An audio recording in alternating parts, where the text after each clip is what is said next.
अनुज बत्रा एक बार फिर से आपका स्वागत करता हूं इंडिया फर्स्ट चैनल पे। जय सिया राम, हर हर महादेव। आज हम एक ऐसी सीरीज स्टार्ट करने वाले हैं जिसके अंदर हम बात करेंगे ऐसी समस्याओं पे जो पिछले युग में भी थी और आज भी हैं, और उनकी समाधान पे। क्योंकि समस्या पे बात करने से तो हल निकलेगा नहीं, लेकिन हाँ, अगर हम समाधान पे बात करेंगे तो आज नहीं तो कल इसका हल जरूर निकलेगा। इसके साथ साथ हम अपने गौरवमय इतिहास को भी समझने की कोशिश करेंगे, जिससे एक एक कैरेक्टर को समझेंगे कि क्या क्या उस कैरेक्टर से हम सीख सकते हैं या ऐसी कौन सी कमी है जिसे हम दूर कर सकते हैं। आज जिस कैरेक्टर की हम बात करने वाले हैं वो है धृतराष्ट्र। धृतराष्ट्र एक ऐसा राजा जो जन्म से ही अंधा था, पर इतना महत्वाकांक्षी था कि राजा बनना चाहता था। और उसकी महत्वाकांक्षा यहीं खत्म नहीं हुई थी, वो राजा बनने के बाद चाहता था कि वो राज्य उसके बेटे को भी मिले और उसके बेटों के बेटों को मिलता ही रहे। आज भी कुछ ऐसा ही है। आज उसका स्वरूप बदल चुका है। पहले राजा हुआ करते थे, आज इलेक्शन होते हैं। इस इलेक्शन में ये भी डर होता है कि हाँ, अगर जनता ने वोट उसके अगेंस्ट डाल दिया तो वो कैंडिडेट हट भी सकता है। ऐसा राजाओं के साथ भी था कि किसी और, मान लीजिए प्रजा ने विद्रोह कर दिया तो वो राजा भी हट सकता है, या किसी और राजा ने उसको हरा दिया तो वो राजा बदल सकता है। लेकिन आज डर ज्यादा है, क्योंकि हर 5 साल में एक मतदान होता है, वोट होता है, जिससे उसको डर होता है कि हाँ, आज नहीं तो कल मेरी सत्ता जा सकती है। तो आज हम स्टार्ट करते हैं पहले क्वेश्चन से कि चुनाव क्या है, इलेक्शंस क्या है। इलेक्शंस वही कि जनता मतदान करती है, एक ऐसे कैंडिडेट को चुनती है जो जनता के लिए, समाज के लिए, देश के लिए एक अच्छा काम करेगा। लेकिन क्या सच में वो ऐसा काम कर रहा है? क्या जनता के लिए या फिर देश की भलाई के लिए काम हो रहा है? इसके लिए हम एक सर्वे कर सकते हैं। आज हमें आजाद हुए 77 साल हो चुके हैं। इस 77 साल में अगर मैं नॉर्मल बात करूं तो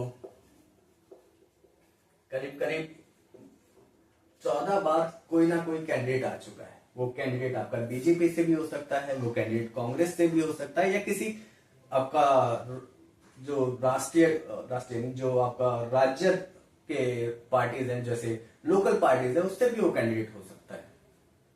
तो भी क्या आपकी या मेरी कॉलोनी में क्या हमें बेसिक सुविधाएं मिल रही हैं? क्या साफ पानी मिल रहा है? क्या हमारे यहाँ पे सफाई की समस्या नहीं है? या कुछ भी ऐसी जरूरत, कोई हमारे सरकारी स्कूलों में अच्छी शिक्षा का मिलना? अगर इस सर्वे से मैं अपने आप से स्टार्ट करूं तो मैं कहूंगा नहीं। मेरे यहाँ आज भी पानी की समस्या है, आज भी सफाई की समस्या है, और सरकारी स्कूलों में उस स्टैंडर्ड की शिक्षा नहीं मिल रही है जो कि हमें एक्सपेक्टेड होता है एक प्राइवेट स्कूल में मिल रही है। ठीक है, हाँ, आप मुझे कमेंट बॉक्स में जरूर बताइएगा कि क्या आपके यहाँ पे कोई आप ऐसी कॉलोनी में रहते हैं जहां पे आपको ये सभी सुविधाएं मिल रही हो। तो 77 साल में तो मैं जितना भी देख पा रहा हूं, एक भी ऐसी कॉलोनी नहीं है जिसके अंदर हमें हमारी बेसिक सुविधाएं मिल रही हो।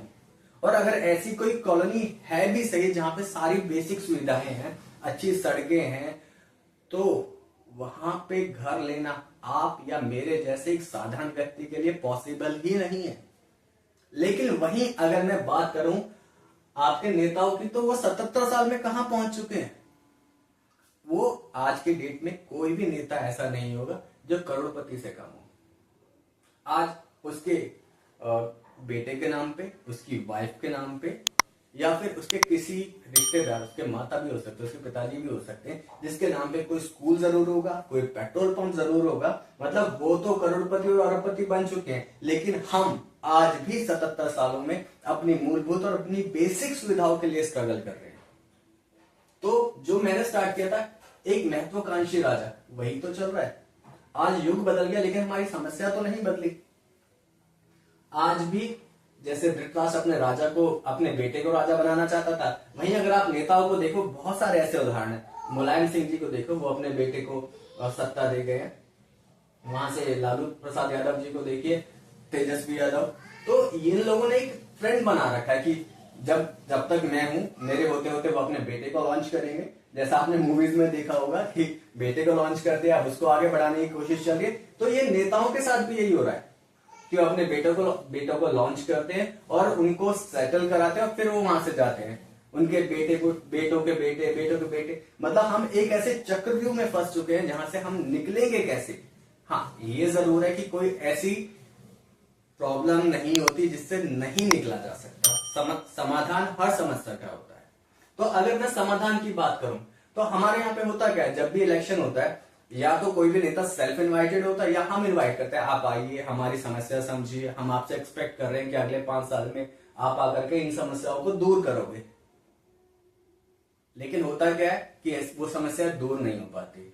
इसके लिए हमें करना क्या चाहिए, वहां पे मान लीजिए आपके एरिया में 3 या 4 जितने भी कैंडिडेट खड़े हैं उन्हें बुलाइए, एक साथ बुलाइए, एक ही मंच पे बुलाइए और उनसे पूछिए कि आपने ऐसा क्या कर दिया पिछले 5 सालों में जिसके लिए हम आपको अगले 5 सालों के लिए वोट दें।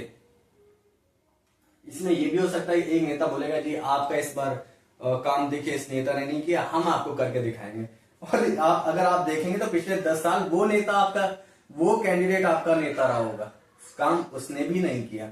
लेकिन जब आप ये क्वेश्चन उनको साथ बैठा करके पूछोगे और जैसे मान लीजिए एक नेता जीत गया तो आप 1 साल के बाद जाइए उसके पास, आप जीतने के बाद उसको एक अपनी कॉलोनी के साथ एक पर्चा बनाइए जिसके ऊपर आप लिखिए कि आपको किस किस चीज की जरूरत है, आपके यहाँ पे किस किस चीज के लिए स्ट्रगल है। 1 साल के बाद जाके पूछिए कि हाँ जी इसमें से कितने काम हो गए या कितने शुरू हो गए या किस स्टेज पे हैं। उसके बाद हर एक 5 साल में, यानी कि दूसरे साल पे, तीसरे साल पे, चौथे साल पे और 5वें साल पे जैसे जैसे आप ये समीक्षा करते रहेंगे उस नेता के मन में भी डर रहेगा कि हाँ अगर ये आकर के हर साल पूछ रहे हैं, मेरे पे भी नजर रखी जा रही है, तो अगली बार मुझे वोट नहीं मिलेगा।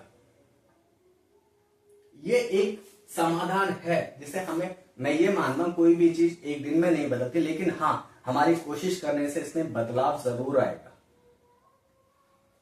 अब मेरा एक प्रश्न है आपके साथ, आपने एक ऐसे राजा के बारे में जाना जो अपने बाद अपने बेटे को राजा बनाना चाहता था, वही आपने देखा कि आज भी वो नेता है जो अपने वाइफ को, अपने बेटे को आगे नेता बनाते हैं या उनकी अपनी पीढ़ी दर पीढ़ी अपने नेताओं को, अपने बच्चों को इसी फील्ड में रखना चाहते हैं।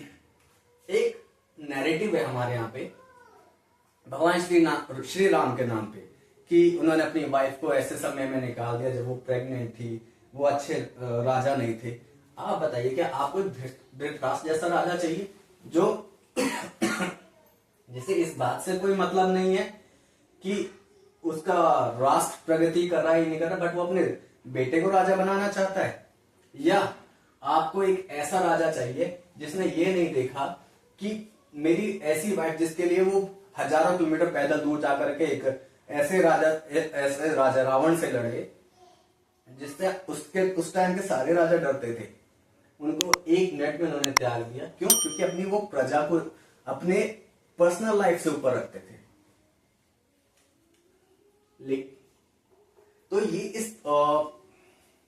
हाँ, मैं आपसे ये जरूर जानना चाहूंगा कि आपको क्या चाहिए। आपको एक धृतराष्ट्र जैसा राजा चाहिए या ऐसा राजा चाहिए जिसने अपनी वाइफ को छोड़ने के बाद जिंदगी भर उन्होंने कंदमूल ही खाया, क्योंकि उनको पता था कि वो अपनी वाइफ को एक जंगल में छोड़ रहे हैं।